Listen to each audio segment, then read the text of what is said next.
შეერთებული შტატები საქართველოს რეფორმების განხორციელებაში დაეხმარება ვაშინგტონის გადაწყვეტილებაზე ეკონომიკისა და მდგრადი განვითარების სამინისტროში შეხვედრაზე ამერიკის ელჩმა რიჩარდ ნორლანდმა ისაუბრა. მინისტრ გიორგი კვირიკაშვილთან შეხვედრაზე ის პრიორიტეტული საკითხები განიხილეს, რომელზეც შეერთებული შტატები ამ ეტაპზე საქართველოსთან თანამშრომლობს.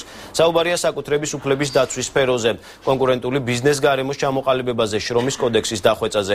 ეკონომიკისა და მდგრადი განვითარების მინისტრის განცხადებით, ქართული მხარე მზად არის კიდევ უფრო გააღრმაოს თანამშრომლობა კანონმდებლობის დახვეწის კუთხით. ასევე გაღრმავდეს დიალოგი თავისუფალ ვაჭრობასთან და საქართველოში საინვესტიციო გარემოს გაუმჯობესებასთან დაკავშირებით. ეკონომიკისა და მდგრადი განვითარების მინისტრთან ერთად განსაზღვრეთ პრიორიტეტები, რაც პირველ რიგში საკუთრების უფლებების დაცვას ეხებოდა.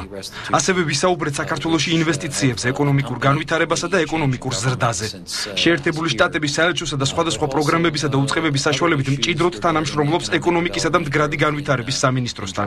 ჩვენ დაინტერესებულნი ვართ გაღრმავდეს ჩვენი დიალოგი თავისუფალ ვაჭრობასთან დაკავშირებით. ვფიქრობ, ეს თანამშრომლობა სამომავლოდ კიდევ უფრო გაფართოვდება. ვფიქრობთ, რომ გაცილებით უფრო მეტი ეკონომიკური შედეგია მისაღები და სწორედ აი ამაზე იყო საუბარი, რომ როგორ გავაფართოვოთ ჩვენი მუშაობა, მათ შემოგთავაზეს დახმარება ძალიან ბევრი რეფორმის ძალიან ბევრი მიმართულებით და განსაზღვრეთ უახლოეს მომავალში ჩვენ რა ნაბიჯები უნდა გადავდგოთ ერთობლივად იმისათვის, რომ დავხვეწოთ ჩვენი კანონმდებლობა, იმისათვის, რომ ჩვენ ქვეყნებს შორის სავაჭრო ურთიერთობა უფრო გავააქტიუროთ.